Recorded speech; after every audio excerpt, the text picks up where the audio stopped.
ظاہری علم حاصل کرنے کے بعد آپ نے روحانی اور باطنی علم حاصل کرنے اور مرشد کامل کی تلاش میں عراق کا سفر کیا۔ اپنے زمانے کے مشہور بزرگ حضرت خواجہ عثمان ہارونی کی خدمت میں آئے اور ان کے ہاتھ پر بیعت لی۔ آپ اپنے پیر و مرشد کی خدمت کے لیے ساری رات جاگتے رہتے کہ کہیں میرے مرشد کو کسی چیز کی ضرورت نہ پڑ جائے۔ اس وقت آپ کی عمر مبارک تقریباً 25 برس تھی۔ 20 سال تک آپ نے اپنے شیخ کی خدمت میں گزارے۔ آپ کے مرشد حضرت خواجہ عثمان ہارونی آپ سے بہت خوش ہوئے اور فرمایا معین الدین تیرا کام مکمل ہو گیا۔ پھر حضرت عثمان ہارونی آپ کو ساتھ لے کر حرمین کی طرف روانہ ہوئے۔ مکہ پہنچنے پر آپ حضرت عثمان ہارونی نے خانہ کعبہ کے قریب کھڑے ہو کر کہا، اے اللہ میرے معین الدین کو قبول کر لے۔ غیب سے آواز آئی، معین الدین ہمارا دوست ہے، ہم نے اسے اپنے محبوب اور برگزیدہ بندوں میں شامل کر لیا۔ حضرت خواجہ معین الدین چشتی خانہ کعبہ سے بشارت پا کر مدینہ شریف حاضری کی غرض سے سفر کرتے ہیں۔ مدینہ پہنچنے پر خواجہ غریب نواز روضہ رسول پر حاضری دیتے ہیں۔ آپ کے شیخ حضرت خواجہ عثمان ہارونی کہتے ہیں، معین الدین آقا کو سلام پیش کر۔ خواجہ غریب نواز سلام پیش کرتے ہیں، السلام علیکم یا رسول اللہ۔ روضہ رسول سے جواب آتا ہے، وعلیکم السلام یا کتب المشائخ، اے معین الدین تجھے قطبیت کا مقام عطا کر دیا۔ مکہ اور مدینہ شریف حاضری کے بعد آپ واپس اپنے مرشد کامل کے ساتھ چلے گئے۔ کچھ عرصہ بعد حضرت خواجہ معین الدین چشتی غریب نواز کو دوبارہ روضہ رسول پر حاضری کا حکم ہوتا ہے اور آپ مدینہ کی طرف سفر شروع کرتے ہیں۔ یہ سفر آپ نے اکیلے کیا۔ پہلے سفر میں آپ کے ساتھ آپ کے مرشد کامل تھے۔ مسجد نبوی پہنچنے پر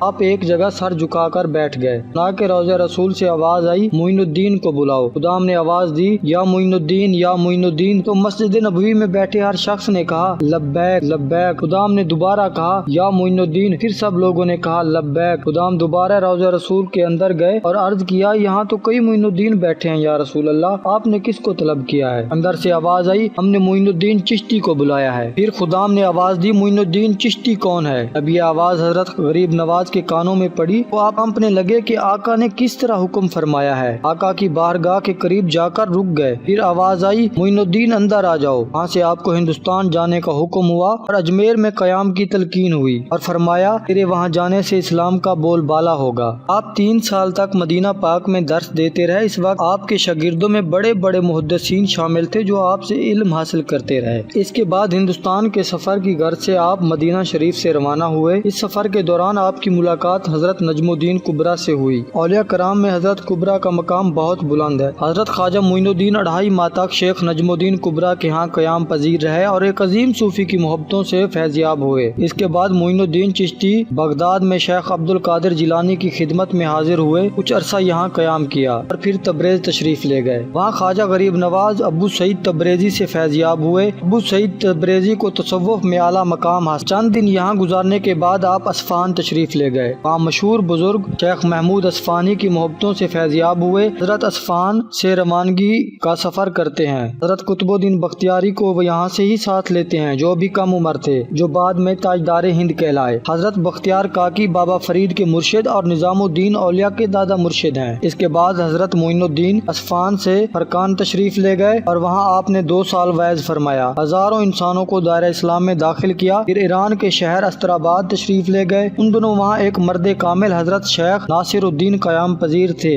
حضرت شیخ کا 2 واسطوں سے سلسلہ حضرت با یزید بستامی سے ملتا ہے۔ چند ماہ یہاں حضرت شیخ ناصر الدین سے روحانی فیض حاصل کیا، پھر ہرات کا سفر کیا۔ یہ شہر ایرانی سرحد کے قریب افغانستان میں واقع ہے۔ یہاں حضرت غریب نواز حضرت عبداللہ انصاری کے مزار پر قیام کرتے ہیں۔ قیام کے دوران بہت جلد آپ کے چرچے پورے شہر میں ہونے لگتے ہیں۔ جب بات حد سے بڑھ گئی اور لوگوں کے ہر لمحہ کثیر تعداد میں حاضری ہونے لگی، جس کی وجہ سے آپ کے وظائف اور عبادت الہی میں فرق پڑنے لگا، تو آپ نے ہرات کو خیر آباد کہا اور پھر سبزوار تشریف لے گئے۔ یہ تھی خواجہ معین الدین کی زندگی کی دوسری قسط۔ اگلی یعنی تیسری قسط میں ہم ذکر کریں گے کہ آپ لاہور میں کس کے مہمان ہوئے اور اجمیر کب روانگی ہوئی۔ اجمیر پہنچنے پر جب آپ ایک درخت کے نیچے بیٹھے تھے تو راجہ پرتھوی چوہان کے سپاہیوں نے آپ کو درخت سے کیوں اٹھایا؟